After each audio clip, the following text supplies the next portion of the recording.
कौसल्या श्रीराम की माता थी तो क्या,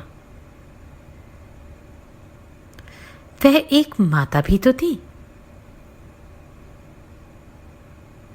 जाने आगे क्या हुआ। श्री वाल्मीकि निर्मित आज रामायण आदि काव्य के अयोध्या कांड में 61वां सर्ग। प्रजाजनों को आनंद प्रदान करने वाले पुरुषों में श्रेष्ठ धर्मपरायण श्री राम के वन में चले जाने पर आर्त होकर रोती हुई कौसल्या ने अपने पति से इस प्रकार कहा, महाराज, यद्यपि तीनों लोकों में आपका महान यश फैला हुआ है, सब लोग यही जानते हैं कि रघुकुल नरेश दशरथ बड़े दयालु, उदार और प्रिय वचन बोलने वाले हैं। नरेशों में श्रेष्ठ आर्यपुत्र, तथापि आपने इस बात का विचार नहीं किया कि सुख में पले हुए आपके वे दोनों पुत्र सीता के साथ वनवास का कष्ट कैसे सह सकेंगे। वह 16-18 वर्षों की सुकुमारी तरुणी मिथिलेश कुमारी सीता, जो सुख भोगने के योग्य हैं, वन में शीत और ग्रीष्म ऋतु का दुख कैसे सहेगी। विचार लोचना सीता सुंदर व्यंजनों से युक्त सुंदर स्वादिष्ट अन्न भोजन किया करती थी। अब वह जंगल की तिन्नी के चावल का सूखा भात कैसे खाएंगी, जो मांगलिक वस्तुओं से संपन्न रहकर सदा गीत और वाद्य की मधुर ध्वनि सुना करती थी। वही जंगल में मांसभक्षी सिंहों का अशोभन शब्द कैसे सुन सकेगी, जो इंद्रध्वज के समान समस्त लोगों के लिए उत्सव प्रदान करने वाले थे। वे महाबली महाबाहु श्री राम अपनी परिध जैसी मोटी बाह का तकिया लगाकर कहां सोते होंगे, जिसकी कांति कमल के समान है, जिसके ऊपर सुंदर केश शोभा पाते हैं, जिसकी प्रत्येक सांस से कमल की सी सुगंध निकलती है, तथा जिसमें विकसित कमल के सदृश सुंदर नेत्र सुशोभित होते हैं।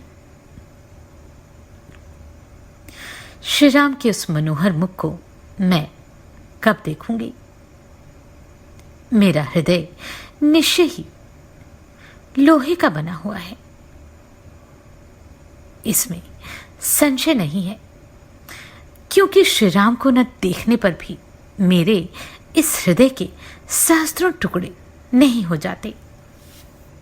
आपने ये बड़ा ही निर्दयतापूर्ण कर्म किया है कि बिना कुछ सोचे विचारे मेरे बांधवों को कैकेयी के कहने से निकाल दिया, जिसके कारण वे सुख भोगने के योग्य होने पर भी दीन होकर वन में जा पहुंचे। यदि 15वें वर्ष में श्री रामचंद्र पुनः वन से लौटे तो भरत उनके लिए राज्य और राजकोष छोड़ देंगे, ऐसी संभावना नहीं दिखाई देती। कहते हैं कुछ लोग श्राद्ध में पहले अपने बांधवों अर्थात दौहित्र आदि को ही भोजन करा देते हैं, उसके बाद कृतकृत्य होकर निमंत्रित श्रेष्ठ ब्राह्मणों की ओर ध्यान देते हैं। परंतु वहां जो गुणवान एवं विद्वान देवतुल्य उत्तम ब्राह्मण होते हैं, वे पीछे अमृत भी परोसा गया हो तो उसको स्वीकार नहीं करते। यद्यपि पहली पंक्ति में भी ब्राह्मण ही भोजन करके उठे होते हैं, तथापि जो श्रेष्ठ और विद्वान ब्राह्मण हैं, वे अपमान के भय से उस भुक्त शेष अन्न को उसी तरह ग्रहण नहीं कर पाते जैसे अच्छे बैल अपने सींग कटाने को नहीं तैयार होते। महाराज, इसी प्रकार ज्येष्ठ और श्रेष्ठ भ्राता अपने छोटे भाई के भोगे हुए राज्य को कैसे ग्रहण करेंगे? वे उसका तिरस्कार, त्याग क्यों नहीं करेंगे? जैसे बाघ, गीदड़ आदि अनेक जंतुओं के लाए या खाए हुए भक्ष्य पदार्थ को खाना नहीं चाहते, इसी प्रकार पुरुष सिंह श्री राम दूसरों के भोगे हुए राज्य भोग को नहीं स्वीकारेंगे। हविष्य, घृत, पुरोडाश, कुश, खैर के यूप, ये एक यज्ञ के उपयोग में आ जाने पर यात्याम अर्थात उपयुक्त हो जाते हैं। इसलिए विद्वान इनका फिर दूसरे यज्ञ में उपयोग नहीं करते। इसी प्रकार निसार, सुरा, भुक्त विशिष्ट यज्ञ संबंधी सोमरस की भांति इस भोगे हुए राज्य को श्री राम नहीं ग्रहण कर सकते। जैसे बलवान शेर किसी के द्वारा अपने पूंछ का पकड़ा जाना नहीं सह सकता, उसी प्रकार श्री राम ऐसे अपमान को नहीं सह सकेंगे। समस्त लोग एक साथ होकर यदि महासमर में आ जाएं, तो भी वे श्री रामचंद्र जी के मन में भय उत्पन्न नहीं कर सकते। तथापि इस तरह राज्य लेने में अधर्म मानकर उन्होंने इस पर अधिकार नहीं किया। जो धर्मात्मा समस्त जगत को धर्म में लगाते हैं, वे स्वयं अधर्म कैसे कर सकते हैं? वे महापराक्रमी महाबाहु श्री राम अपने सुवर्ण भूषित बाणों द्वारा सारे समुद्रों को भी उसी प्रकार दग्ध कर सकते हैं, जैसे संवर्तक अग्निदेव प्रलय काल में संपूर्ण प्राणियों को भस्म कर डालते हैं। सिंह के समान बल और बैल के समान बड़े बड़े नेत्र वाला वैसा नरश्रेष्ठ वीर पुत्र स्वयं अपने पिता के ही हाथों मारा गया। ठीक उसी तरह जैसे मत्स्य का बच्चा अपने पिता मत्स्य के द्वारा ही खा लिया जाता है। आपके द्वारा धर्मपरायणा पुत्र को देश निकाला दे दिया गया। अतः यह प्रश्न उठता है कि सनातन ऋषियों ने वेद में जिसका साक्षात्कार किया है तथा श्रेष्ठ द्विज जिसे अपने आचरण में लाए हैं, वह धर्म आपकी दृष्टि में सत्य है या नहीं? राजन, नारी के लिए एक सहारा उसका पति है, दूसरा उसका पुत्र तथा तीसरा सहारा उसके पिता, भाई आदि बंधु बांधव हैं। चौथा कोई सहारा उसके लिए नहीं है। इन सहारों में से आप तो मेरे हैं ही नहीं। दूसरा सहारा श्री राम है जो वन में भेज दिए गए। अतः तीसरा सहारा भी नहीं रहा। आपके सिवा छोड़कर मैं श्री राम के पास वन में जाना नहीं चाहती, इसलिए सर्वथा आपके द्वारा ही मारी गई। आपने श्री राम को वन में भेजकर इस राष्ट्र का तथा आसपास के अन्य राज्यों का भी नाश कर डाला। मंत्री सहित सारी प्रजा का वध कर डाला। आपके द्वारा पुत्र सहित मैं भी मारी गई और इस नगर के निवासी भी नष्ट प्राय हो गए। केवल आपके पुत्र भरत और पत्नी कैकेयी दो ही प्रसन्न हुए हैं। कौशल्या की यह कठोर शब्दों से युक्त वाणी सुनकर राजा दशरथ को बड़ा शोक हुआ। वे "हाँ राम" कहकर मूर्छित हो गए। राजा शोक में डूब गए।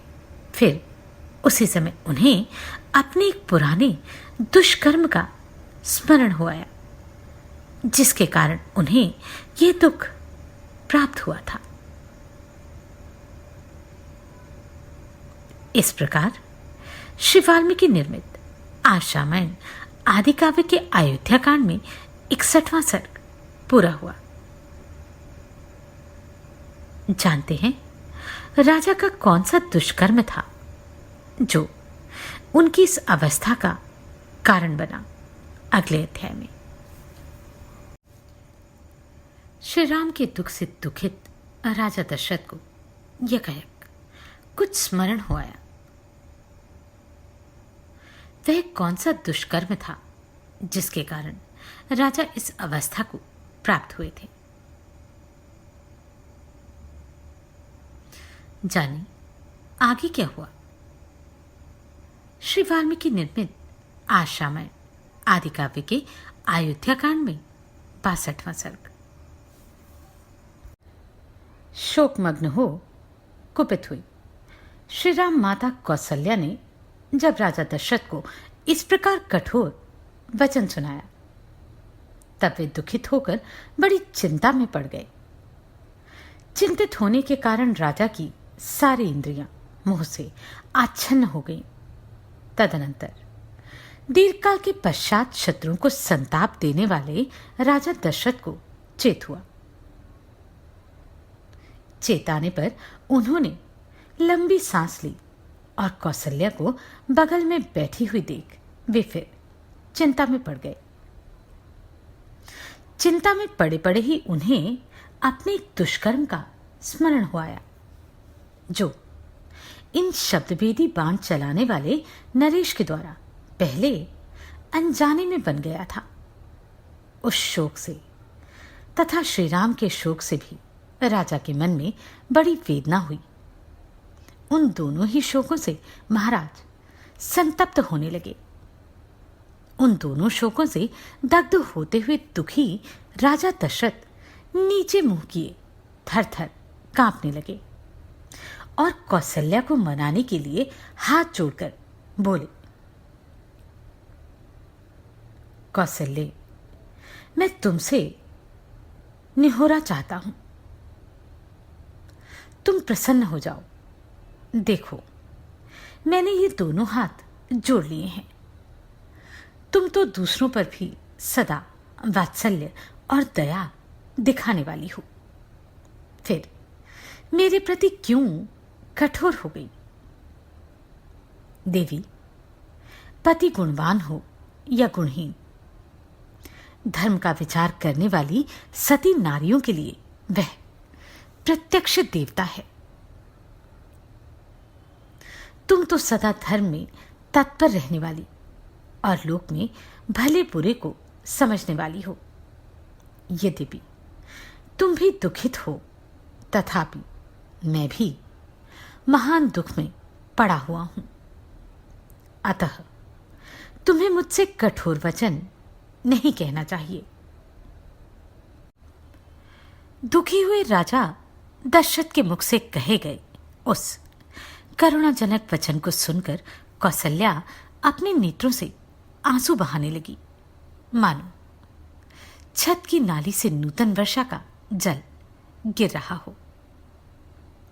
वे अधर्म के भय से रो पड़ी और राजा के जुड़े हुए कमल सदृश हाथों को अपने सिर से सटाकर घबराहट के कारण शीघ्रतापूर्वक एक एक अक्षर का उच्चारण करती हुई इस प्रकार बोली, देव, मैं आपके सामने पृथ्वी पर पड़ी हूं, आपके चरणों में मस्तक रखकर याचना करती हूं। आप प्रसन्न हो। यदि आपने उल्टे मुझसे ही याचना की तो मैं मारी गई। मुझसे अपराध हुआ हो तो भी मैं आपसे क्षमा पाने के लिए प्रार्थना करती हूं। पति अपनी पत्नी के लिए इहलोक और परलोक में भी स्मरणीय है। इस जगत में जो स्त्री अपने बुद्धिमान पति के द्वारा मनाई जाती है, वह कुल स्त्री कहलाने के योग्य नहीं है। धर्मज्ञ महाराज, मैं स्त्री धर्म को जानती हूं और यह भी जानती हूं कि आप सत्यवादी हैं। इस समय मैंने जो कुछ भी ना कहने योग्य बात कह दी है वह पुत्र शोक से पीड़ित होने के कारण मेरे मुख से निकल गई है। शोक धैर्य का नाश कर देता है। शोक शास्त्र ज्ञान को भी लुप्त कर देता है तथा शोक सब कुछ नष्ट कर देता है। अतः शोक के समान दूसरा कोई शत्रु नहीं है।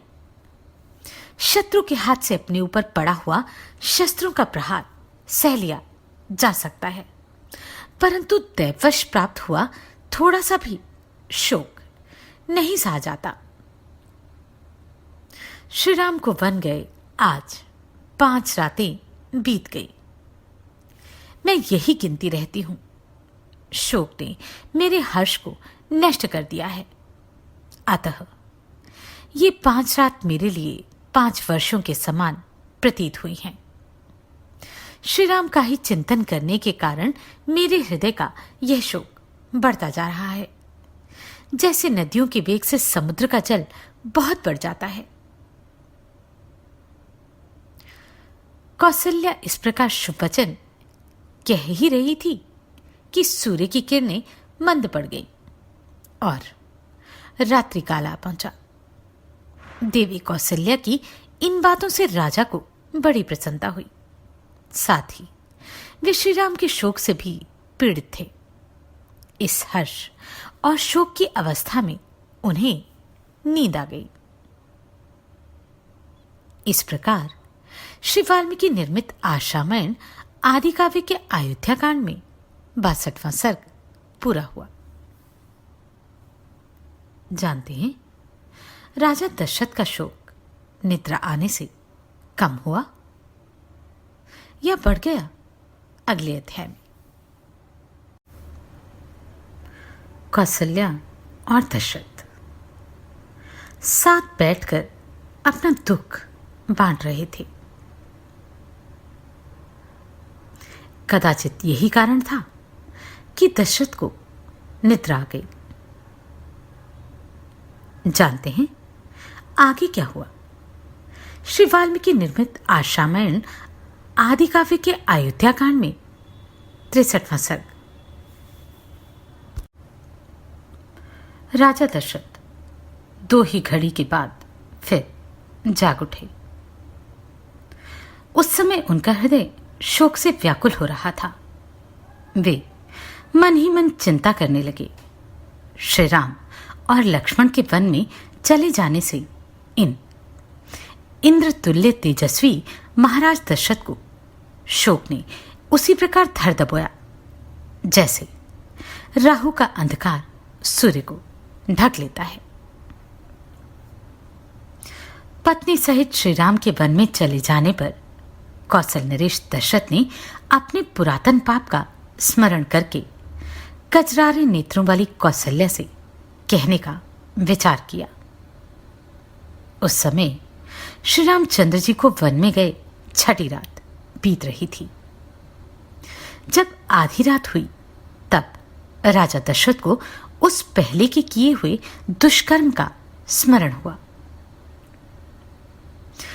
पुत्र शोक से पीड़ित हुए महाराज ने अपने उस दुष्कर्म को याद करके पुत्र शोक से व्याकुल हुई कौशल्या से इस प्रकार कहना आरंभ किया।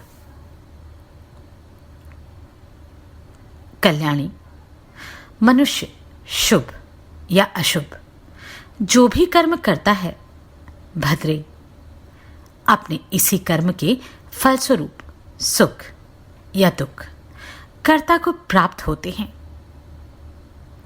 जो कर्मों का आरंभ करते समय उनके फलों की गुरुता या लघुता को नहीं जानता, उनसे होने वाले लाभ रूपी गुण अथवा हानि रूप दोष को नहीं समझता,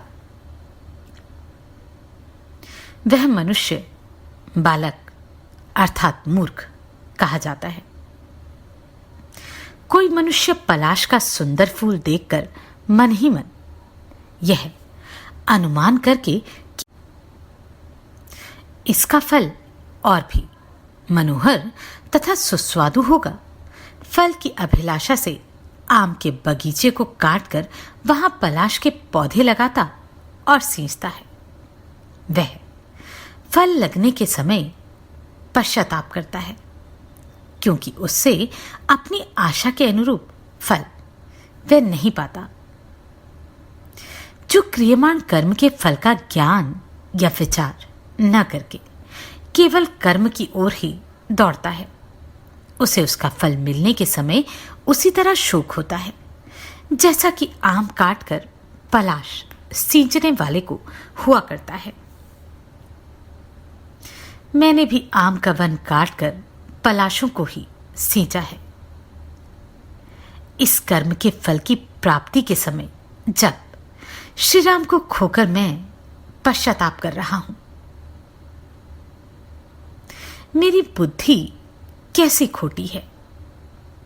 कौशल्य, पिता के जीवन काल में जब मैं केवल राजकुमार था, एक अच्छे धनुर्धर के रूप में मेरी ख्याति फैल गई थी। सब लोग यही कहते थे कि राजकुमार दशरथ शब्द भेदी बाण चलाना जानते हैं। इसी ख्याति में पढ़कर मैंने यह एक पाप कर डाला था। देवी, उस अपने ही किए हुए कुकर्म का फल मुझे इस महान दुख के रूप में प्राप्त हुआ है। जैसे कोई बालक अज्ञानवश विष खा ले तो उसे भी वह विष मार ही डालता है, उसी प्रकार मोह या अज्ञानवश किए हुए दुष्कर्म का फल भी यहां मुझे भोगना पड़ ही रहा है।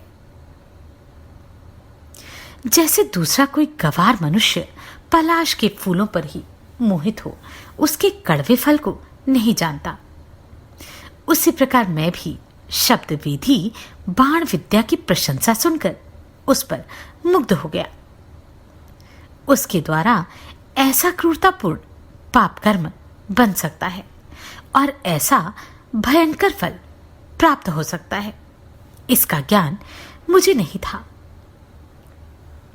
देवी, तुम्हारा विवाह नहीं हुआ था और मैं अभी युवराज ही था। उन्हीं दिनों की बात है, मेरी काम भावना को बढ़ाने वाली वर्षा ऋतु आई। सूर्यदेव पृथ्वी के रसों को सुखाकर और जगत को अपनी किरणों से भली भांति संतप्त करके, जिसमें यमलोकवर्ती प्रेत विचरा करते हैं, उस भयंकर दक्षिण दिशा में संचरण करते थे। सब ओर सजल मेघ दृष्टिगोचर होने लगे और गर्मी तत्काल शांत हो गई। इससे समस्त मेंढकों, चातकों और मयूरों में हर्ष छा गया। पक्षियों की पांखें ऊपर से भीग गई थी। वे नहा उठे थे और बड़ी कठिनाई से उन वृक्षों तक पहुंच पाते थे जिनकी डालियों के अग्रभाग वर्षा और वायु के झोंके से झूम रहे थे। गिरे हुए और बारंबार गिरते हुए जल से आच्छादित हुआ मतवाला हाथी तरंग रहित प्रशांत समुद्र तथा भीगे पर्वत के समान प्रतीत होता था। पर्वतों से गिरने वाले स्तोत्र या झरने निर्मल होने पर भी पर्वतीय धातुओं के संपर्क से श्वेत, लाल और भस्मयुक्त होकर सर्पों की भांति कुटिल गति से बह रहे थे। वर्षा ऋतु के उस अत्यंत सुखद सुहावने समय में मैं धनुष बाण लेकर रथ पर सवार हो शिकार खेलने के लिए सरयू नदी के तट पर गया। मेरी इंद्रियां मेरे वश में नहीं थी। मैंने सोचा था कि पानी पीने के घाट पर रात के समय जब कोई उपद्रवकारी भैंसा, मतवाला हाथी अथवा सिंह, व्याघ्र आदि दूसरा कोई हिंसक जंतु आएगा तो मैं उसे मार गिराऊंगा। उस समय वहां सब ओर अंधकार छा रहा था। मुझे अकस्मात पानी में घड़ा भरने की आवाज सुनाई दी। मेरी दृष्टि तो वहां तक पहुंचती नहीं थी, किंतु वह आवाज मुझे हाथी के पानी पीते समय होने वाले शब्द के समान जान पड़ी। तब मैंने यह समझकर कि हाथी ही अपने सूंड में पानी खींच रहा होगा, अतः वही मेरे बाण का निशाना बनेगा। तरकस से एक तीर निकाला और उस शब्द को लक्ष्य करके चला दिया। वह दीप्तिमान बाण विषधर सर्प के समान भयंकर था। वह उषाकाल की बेला थी। विषैले सर्प के सदृश उस तीखे बाण को मैंने ज्यों ही छोड़ा त्यों ही वहां पानी में गिरते हुए किसी वनवासी का हाहाकार मुझे स्पष्ट रूप से सुनाई दिया। मेरे बाण से उसके मर्म में बड़ी पीड़ा हो रही थी। उस पुरुष के धाराशायी हो जाने पर वहां यह मानववाणी प्रकट हुई। आह! मेरे जैसे तपस्वी पर शस्त्र का प्रहार कैसे संभव हुआ? मैं तो नदी के इस एकांत तट पर रात में पानी लेने के लिए आया था। किसने मुझे बाण मारा है? मैंने किसका क्या बिगाड़ा है? मैं तो सभी जीवों को पीड़ा देने की वृत्ति का त्याग करके ऋषि जीवन बिताता था। वन में रहकर जंगली फल मूलों से ही जीविका चलाता था। मुझ जैसे निरपराध मनुष्य का शस्त्र से वध क्यों किया गया? मैं वल्कल और मृगचर्म पहनने वाला जटाधारी तपस्वी हूं। मेरा वध करने से किसने अपना क्या लाभ सोचा होगा?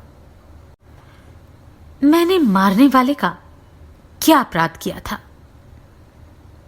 मेरी हत्या का प्रयत्न व्यर्थ ही किया गया। इससे किसी को कुछ लाभ नहीं होगा, केवल अनर्थ ही हाथ लगेगा। इस हत्यारे को संसार में कहीं भी कोई उसी तरह अच्छा नहीं समझेगा जैसे गुरु पत्नी गामी को। मुझे अपने इस जीवन के नष्ट होने की उतनी चिंता नहीं। मेरे मारे जाने से मेरे माता पिता को जो कष्ट होगा उसी के लिए मुझे बारंबार शोक होता है। मैंने इन दोनों वृद्धों का बहुत समय से पालन पोषण किया है। अब मेरे शरीर के न रहने पर ये किस प्रकार जीवन निर्वाह करेंगे? घातक ने एक ही बाण से मुझे और मेरे बूढ़े माता पिता को भी मृत्यु के मुख में डाल दिया। किस विवेकहीन और अजीतेंद्रिय पुरुष ने हम सब लोगों को एक साथ ही वध कर दिया? ये करुणा भरे वचन सुनकर मेरे मन में बड़ी व्यथा हुई। कहां तो मैं धर्म की अभिलाषा रखने वाला था और कहां यह अधर्म का कार्य बन गया। उस समय मेरे हाथों से धनुष और बाण छूटकर पृथ्वी पर गिर पड़े। रात में विलाप करते हुए ऋषि का वह करुण वचन सुनकर मैं शोक के वेग से घबरा उठा। मेरी चेतना अत्यंत विलुप्त सी हो गई। मेरे हृदय में दीनता छा गई। मन बहुत दुखी हो गया। सरयू के किनारे उस स्थान पर जाकर मैंने देखा एक तपस्वी बाण से घायल होकर पड़े हैं। उनकी जटाएं बिखरी हुई हैं।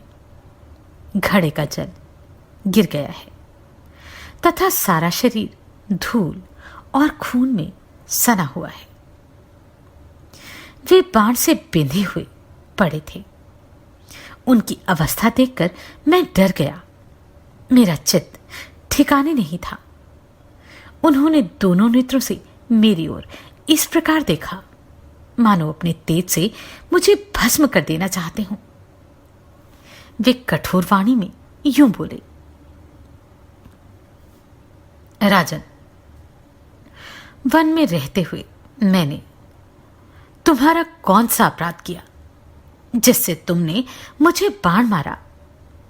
मैं तो माता पिता के लिए पानी लाने की इच्छा से यहां आया था। तुमने एक ही बाण से मेरा मर्म विदीर्ण करके मेरे दोनों अंधे और बूढ़े माता पिता को भी मार डाला। वे दोनों बहुत दुबले और नेत्रहीन हैं। निश्चय ही प्यास से पीड़ित होकर वे मेरी प्रतीक्षा में बैठे होंगे। वे देर तक मेरे आगमन की आशा लगाए दुखदायिनी प्यास लिए बाट जोते होंगे। अवश्य ही मेरी तपस्या अथवा शास्त्र ज्ञान का कोई फल यहां प्रकट नहीं हो रहा, क्योंकि पिताजी को यह नहीं ज्ञात है कि मैं पृथ्वी पर गिरकर मृत्युशैया पर पड़ा हूं। यदि जान भी ले तो क्या कर सकते हैं, क्योंकि असमर्थ हैं और चल फिर भी नहीं सकते हैं। जैसे वायु आदि के द्वारा तोड़े जाते हुए वृक्ष को कोई दूसरा वृक्ष नहीं बचा सकता, उसी प्रकार मेरे पिता भी मेरी रक्षा नहीं कर सकते। अतः रघुकुल नरेश, अब तुम ही जाकर शीघ्र ही मेरे पिता को यह समाचार सुना दो। यदि स्वयं कह दोगे तो जैसे प्रज्वलित अग्नि समूचे वन को जला डालती है, उस प्रकार वे क्रोध में भरकर तुमको भस्म नहीं करेंगे। राजन, यह पगडंडी उधर ही गई है जहां मेरे पिता का आश्रम है। तुम जाकर उन्हें प्रसन्न करो, जिससे वे कुपित होकर तुम्हें शाप न दें। राजन, मेरे शरीर से इस बाण को निकाल दो। यह तीखा बाण मेरे मर्म स्थान को उसी प्रकार पीड़ा दे रहा है जैसे नदी के जल का वेग उसके कोमल बालू काम में ऊंचे तट को छिन्न भिन्न कर देता है।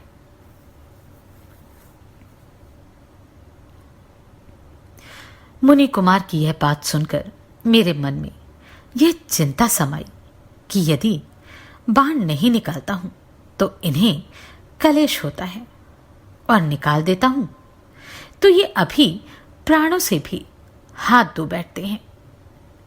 इस प्रकार बाण को निकालने के विषय में मुझ दीन दुखी और शोकाकुल दशरथ को इस चिंता की घड़ी में मुनि कुमार ने लक्ष्य किया। यथार्थ बात को समझ लेने वाले उन महर्षि ने मुझे अत्यंत ग्लानि में पड़ा हुआ देख बड़े कष्ट से कहा, राजन, मुझे बड़ा कष्ट हो रहा है। मेरी आंखें चढ़ गई हैं, अंग अंग में तड़पन हो रही है, मुझसे कोई चेष्टा नहीं बन पाती। अब मैं मृत्यु के समीप पहुंच गया हूं, फिर भी धैर्य के द्वारा शोक को रोककर अपने चित्त को स्थिर करता हूं। अब मेरी बात सुनो। मुझसे ब्रह्महत्या हो गई, इस चिंता को अपने हृदय से निकाल दो। राजन, मैं ब्राह्मण नहीं हूं, इसलिए तुम्हारे मन में ब्राह्मण वध को लेकर कोई व्यथा नहीं होनी चाहिए। नरश्रेष्ठ, मैं वैश्य पिता द्वारा शूद्र जातीय माता के गर्भ से उत्पन्न हुआ हूं। बाण से मर्म में आघात पहुंचने के कारण वे बड़े कष्ट से इतना ही कह सके। उनकी आंखें घूम रही थी, उनसे कोई चेष्टा नहीं बनती थी। वे पृथ्वी पर पड़े पड़े छटपटा रहे थे और अत्यंत कष्ट का अनुभव करते थे। उस अवस्था में मैंने उनके शरीर से उस बाण को निकाल दिया। फिर तो अत्यंत भयभीत हो उन तपोधन ने मेरी ओर देखकर अपने प्राण त्याग दिए। पानी में गिरने के कारण उनका सारा शरीर भीग गया था। मर्म में आघात लगने के कारण बड़े कष्ट से विलाप करके और बारंबार उच्छ्वास लेकर उन्होंने प्राणों का त्याग किया था। कल्याणी कौशले उस अवस्था में सरयू के तट पर मृत पड़े मुनिपुत्र को देखकर मुझे बड़ा दुख हुआ। इस प्रकार श्री वाल्मीकि निर्मित आश्रामायण आदि काव्य के अयोध्या कांड में 63वां सर्ग पूरा हुआ। जानते हैं आगे की कथा अगले अध्याय में। कौन था वह मुनि कुमार? वैश्य पिता और शूद्र माता का पुत्र, जिसका राजा दशरथ ने वध कर दिया, या यूं कहें अनजाने में जिसका राजा दशरथ से वध हो गया। श्री वाल्मीकि निर्मित आश्रामायण आदि काव्य के अयोध्या कांड में 64वां सर्ग। उन महर्षि के अनुचित वध का स्मरण करके धर्मात्मा रघुकुल नरेश ने अपने पुत्र के लिए विलाप करते हुए ही रानी कौशल्या से इस प्रकार कहा, देवी, अनजान में यह महान पाप कर डालने के कारण मेरी सारी इंद्रियां व्याकुल हो रही थी। मैं अकेला ही बुद्धि लगाकर सोचने लगा, अब किस उपाय से मेरा कल्याण हो। तदनंतर उस घड़े को उठाकर मैंने सरयू के उत्तम जल से भरा और उसे लेकर मुनि कुमार के बताए हुए मार्ग से उनके आश्रम पर गया। वहां पहुंचकर मैंने उनके दुबले, नेत्रहीन और वृद्ध माता पिता को देखा, जिनका दूसरा कोई सहायक नहीं था। उनकी अवस्था पंख कटे हुए 2 पक्षियों के समान थी। वे अपने पुत्र की ही चर्चा करते हुए उसके आने की आशा लगाए बैठे थे। उस चर्चा के कारण उन्हें कुछ परिश्रम या थकावट का अनुभव नहीं होता था। यद्यपि मेरे कारण उनकी वह आशा धूल में मिल चुकी थी, तो भी वह उसी के आश्रय बैठे थे। अब वे दोनों सर्वथा अनाथ से हो गए थे। मेरा हृदय पहले से ही शोक के कारण घबराया हुआ था। भय से मेरा होश ठिकाने नहीं था। मुनि के आश्रम पर पहुंचकर मेरा वह शोक और भी अधिक हो गया। मेरे पैरों की आहट सुनकर वे मुनि इस प्रकार बोले, बेटा, देर क्यों लगा दी? शीघ्र पानी ले आओ। तात, जिस कारण तुमने बड़ी देर तक जल में क्रीड़ा की, उसी कारण को लेकर तुम्हारी ये माता तुम्हारे लिए उत्कंठित हो गई। अतः शीघ्र ही आश्रम के भीतर प्रवेश करो। बेटा, तात, यदि तुम्हारी माता ने अथवा मैंने तुम्हारा कोई अप्रिय किया हो तो उसे तुम्हें अपने मन में नहीं लाना चाहिए, क्योंकि तुम तपस्वी हो, हम असहाय हैं, तुम ही हमारे सहायक हो। हम नेत्रहीन हैं, तुम ही हमारे नेत्र हो। हम लोगों के प्राण तुम ही में अटके हैं। बताओ, तुम बोलते क्यों नहीं? मुनि को देखते ही मेरे मन में भय सा समा गया। मेरी जीभा लड़खड़ाने लगी। कितने अक्षरों का उच्चारण नहीं हो पाता था। इस प्रकार अस्पष्ट वाणी में मैंने बोलने का प्रयास किया। मानसिक भय को बाहरी चेष्टाओं से दबाकर मैंने कुछ कहने की क्षमता प्राप्त की और मुनि पर पुत्र की मृत्यु से जो संकट आ पड़ा था वह उन पर प्रकट करते हुए कहा, महात्मन, मैं आपका पुत्र नहीं, दशरथ नाम का एक क्षत्रिय हूं। मैंने अपने कर्मवश यह ऐसा दुख पाया है जिसकी सत्पुरुषों ने सदा निंदा की है। भगवान, मैं धनुष बाण लेकर सरयू के तट पर आया था। मेरे आने का उद्देश्य यह था कि कोई जंगली हिंसक पशु अथवा हाथी घाट पर पानी पीने के लिए आए तो मैं उसे मार गिराऊं। थोड़ी देर बाद मुझे जल में घड़ा भरने का शब्द सुनाई पड़ा। मैंने समझा कोई हाथी आकर पानी पी रहा है, इसलिए उस पर बाण चला दिया। फिर सरयू के तट पर जाकर देखा कि मेरा बाण एक तपस्वी की छाती में लगा है। वे मृतप्राय होकर धरती पर पड़े हैं। उस बाण से उन्हें बड़ी पीड़ा हो रही थी।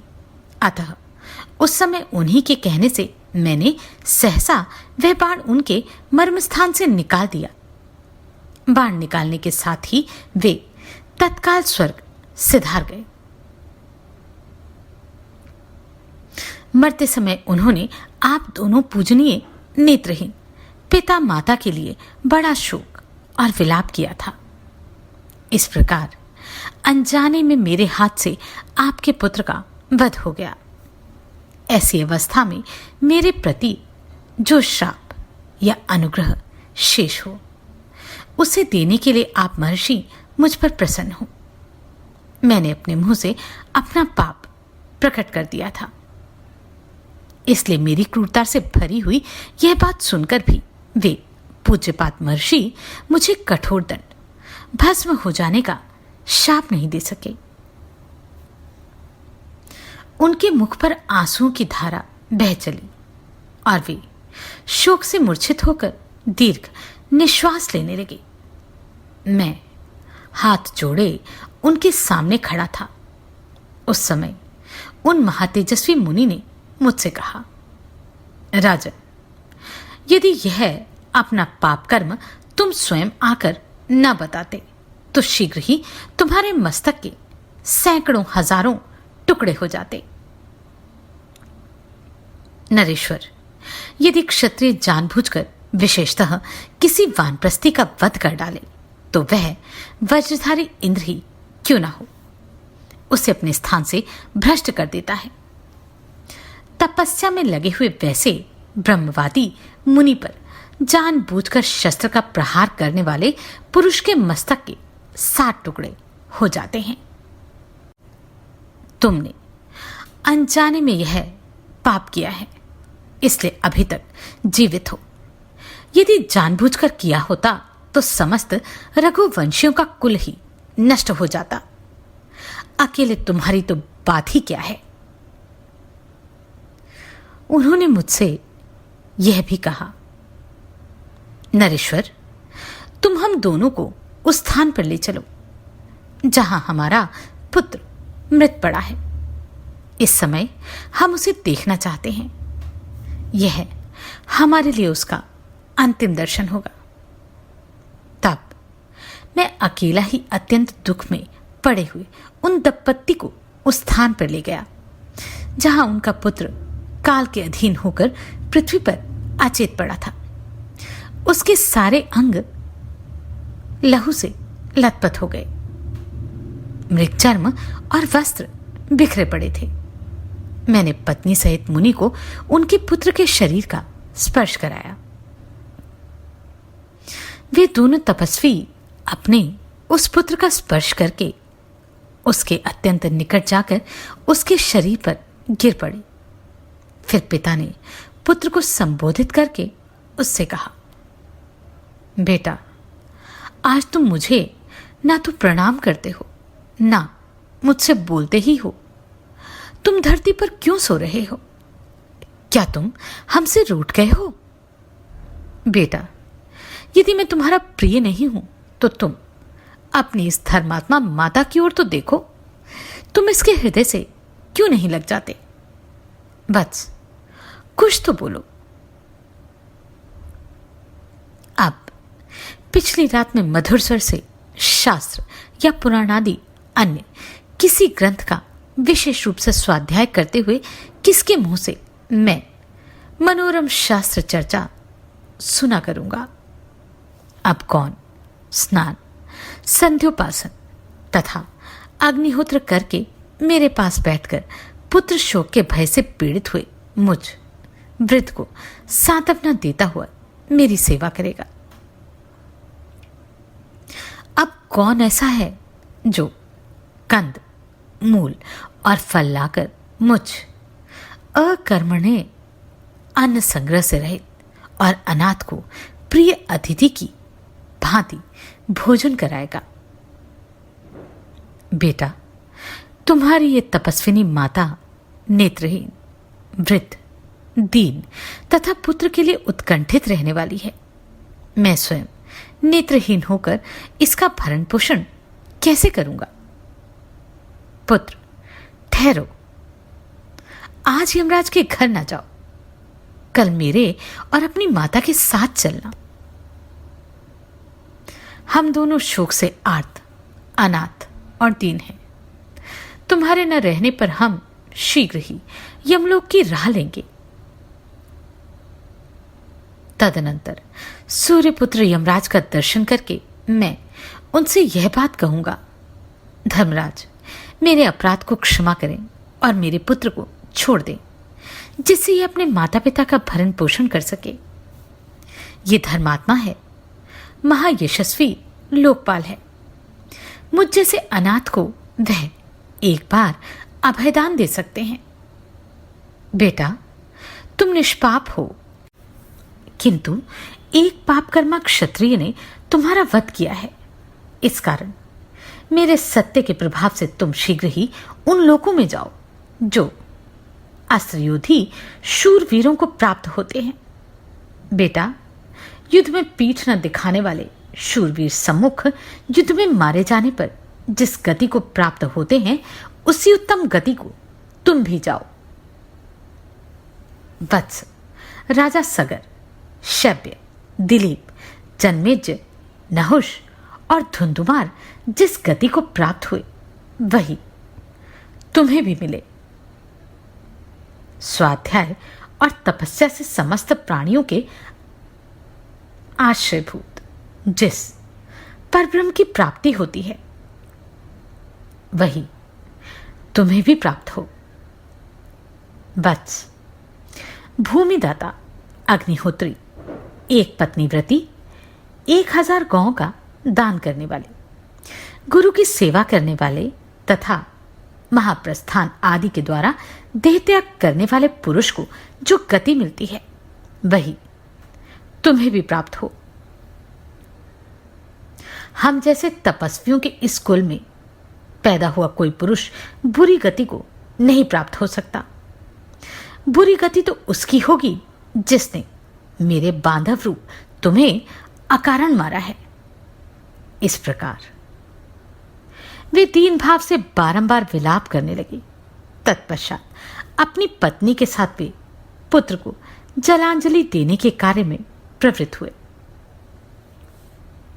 इसी समय वह धर्मज्ञ मुनि कुमार अपने पुण्य कर्मों के प्रभाव से दिव्य रूप धारण करके शीघ्र ही इंद्र के साथ स्वर्ग को जाने लगा।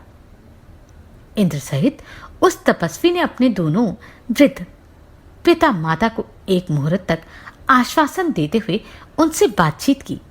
फिर वह अपने पिता से बोला, मैं आप दोनों की सेवा से महान स्थान को प्राप्त हुआ हूं। अब आप लोग भी शीघ्र ही मेरे पास आ जाइए। यह कहकर वह जितेंद्रिय मुनि कुमार उस सुंदर आकार वाले दिव्य विमान से शीघ्र ही देवलोक को चला गया। तदनंतर पत्नी सहित उन महातेजस्वी तपस्वी मुनि ने तुरंत ही पुत्र को जलांजलि देकर हाथ जोड़े खड़े हुए मुझसे कहा, राजन, तुम आज ही मुझे भी मार डालो। अब मरने में मुझे कष्ट नहीं होगा।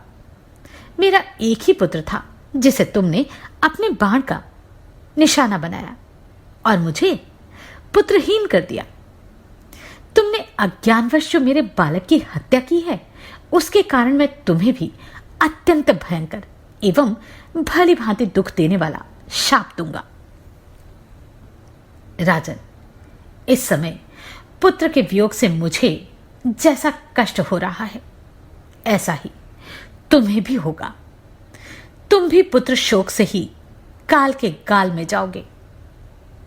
नरेश्वर, क्षत्रिय होकर अनजाने में तुमने वैश्य जातीय मुनि का वध किया, इसलिए शीघ्र ही तुम्हें ब्रह्महत्या का पाप तो नहीं लगेगा। तथापि जल्दी ही तुम्हें भी ऐसी ही भयानक और प्राण लेने वाली अवस्था प्राप्त होगी, ठीक उसी तरह जैसे दक्षिणा देने वाले दाता को उसके अनुरूप फल प्राप्त होता है।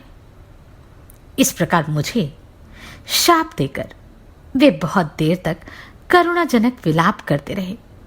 फिर दोनों पति पत्नी अपने शरीर को जलती हुई चिता में डालकर स्वर्ग को चले गए।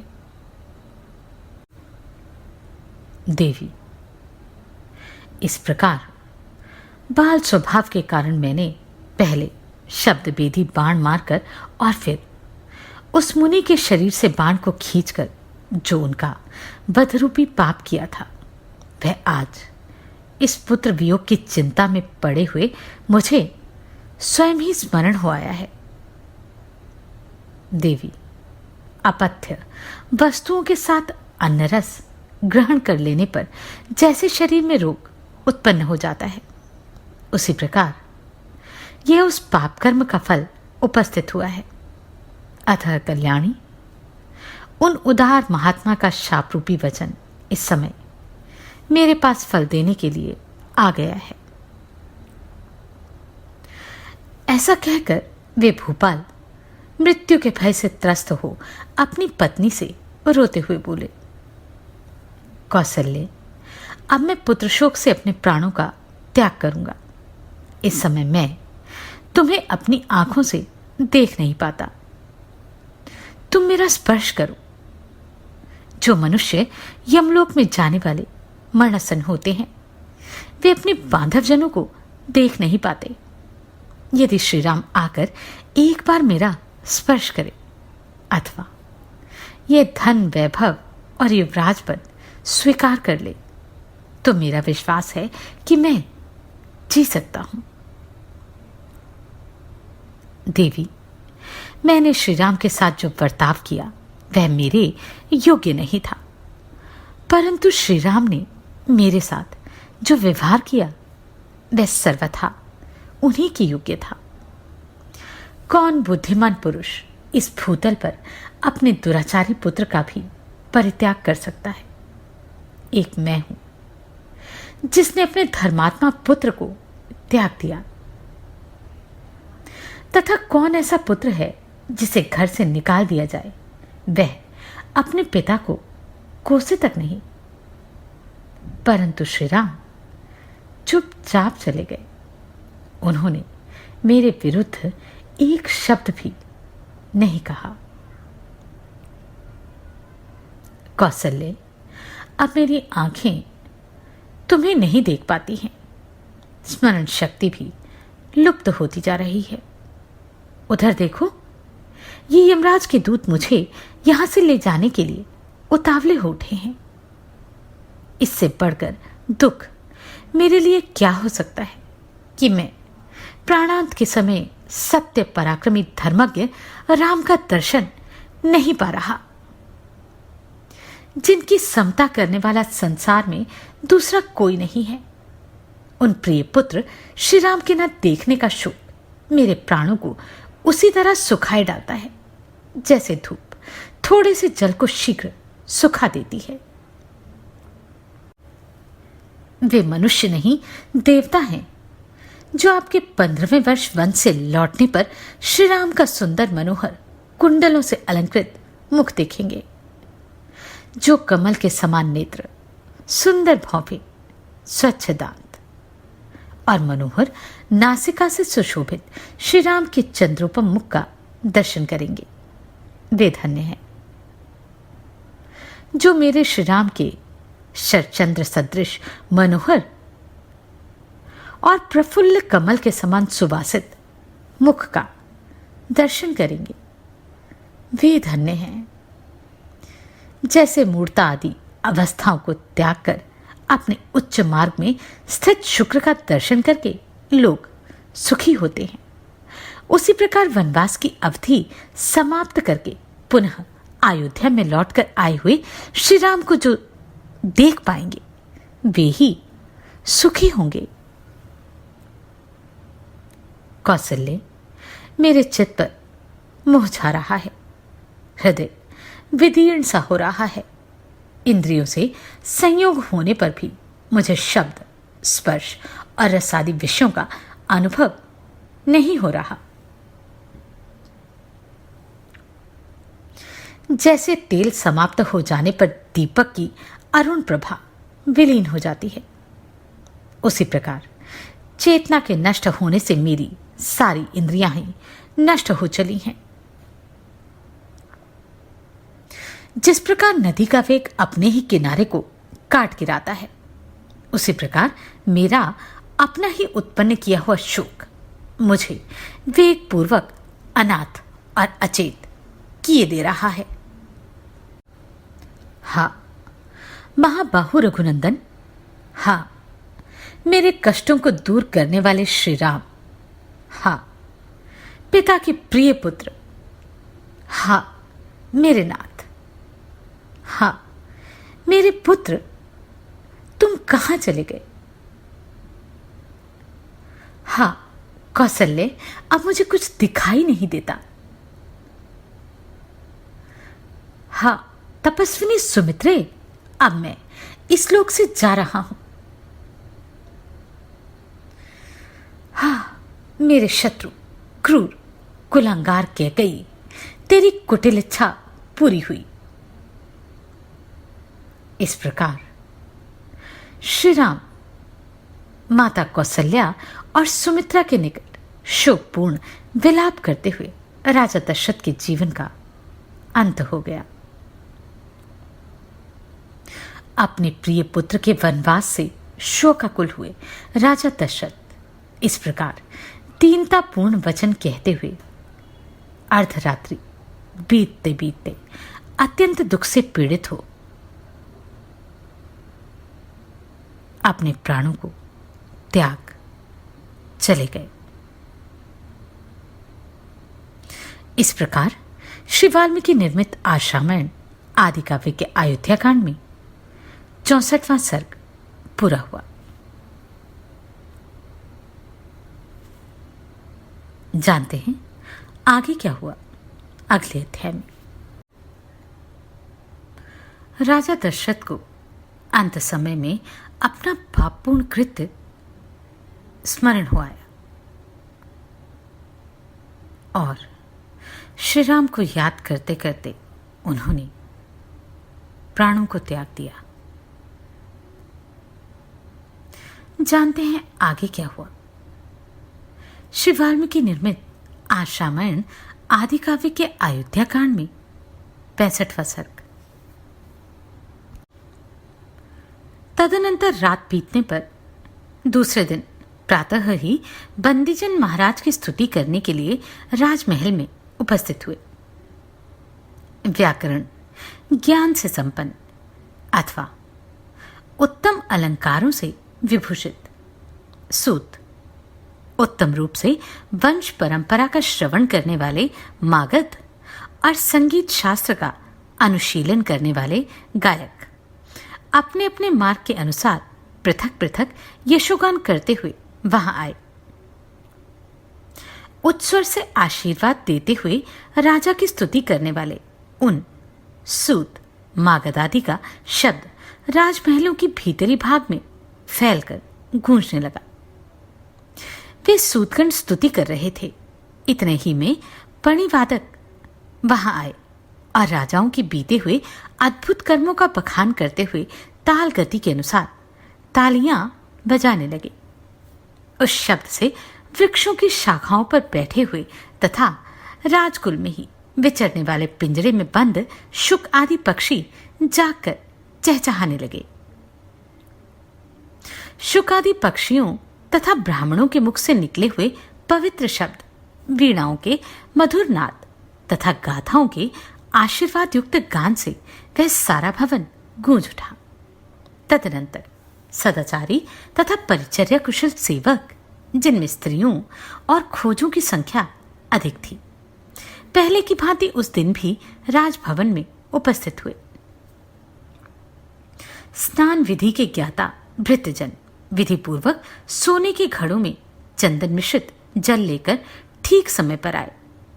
पवित्र आचार विचार वाली स्त्रियां, जिनमें कुमारी कन्याओं की संख्या अधिक थी, मंगल के लिए स्पर्श करने योग्य गौ आदि, पीने योग्य गंगाजल आदि तथा अन्य उपकरण, दर्पण, आभूषण और वस्त्र आदि ले आई। प्रातःकाल राजाओं के मंगल के लिए जो जो वस्तुएं लाई जाती हैं, उनका नाम अभिहारिक है, वहां लाई गई। सारी अभिहारिक सामग्री समस्त शुभ लक्षणों से संपन्न, विधि के अनुरूप, आदर और प्रशंसा के योग्य, उत्तम गुण से युक्त तथा शोभायमान थी। सूर्योदय होने तक राजा की सेवा के लिए उत्सुक हुआ सारा परिजन वर्ग वहां आकर खड़ा हो गया। जब उस समय तक राजा बाहर नहीं निकले, तब सबके मन में यह शंका हो गई कि महाराज ने अभी तक बाहर आने का कष्ट क्यों नहीं किया। तदनंतर जो कौशल नरेश दशरथ के समीप रहने वाली स्त्रियां थी, वे उनकी शैया के पास जाकर अपने स्वामी को जगाने लगी। वे स्त्रियां उनका स्पर्श आदि करने के योग्य थी, अतः विनीत भाव से युक्तिपूर्वक उन्होंने उनकी शैया का स्पर्श किया। स्पर्श करके भी वे उनके जीवन का कोई चिन्ह न पा सकी। सोए हुए पुरुष की जैसी स्थिति होती है, उसको भी वे स्त्रियां अच्छी तरह समझती थी, अतः उन्होंने हृदय एवं हाथ के मूल भाग में चलने वाली नाड़ियों की भी परीक्षा ली, किंतु वहां भी कोई चेष्टा नहीं प्रतीत हुई। फिर तो वे कांप उठी। उनके मन में राजा के प्राणों के निकल जाने की आशंका हो गई। वे जल के प्रवाह के सम्मुख खड़े हुए तिनकों के अग्रभाग की भांति कांपती हुई प्रतीत होने लगी। संशय में पड़ी हुई उन स्त्रियों को राजा की ओर देखकर उनकी मृत्यु के विषय में जो शंका हुई थी, उसका उस समय उन्हें पूरा निश्चय हो गया। पुत्र शोक से आक्रांत हुई कौसल्या और सुमित्रा उस समय मरी हुई के समान सो गई थी और उस समय तक उनकी नींद नहीं खुल पाई थी। सोई हुई कौसल्या श्रीहीन हो गई थी। उनके शरीर का रंग बदल गया था। वे शोक से पराजित हुई, पीड़ित हो, अंधकार से आच्छादित हुई तारिका के समान शोभा नहीं पा रही थी। राजा के पास कौसल्या थी और कौसल्या के समीप देवी सुमित्रा थी। दोनों ही निद्रा मग्न हो जाने के कारण शोभाहीन प्रतीत होती थी। उन दोनों के मुख पर शोक के आंसू फैले हुए थे। उस समय उन दोनों देवियों को निद्रा मग्न देख अंतःपुर की अन्य स्त्रियों ने यही समझा कि सोते अवस्था में ही महाराज के प्राण निकल गए हैं।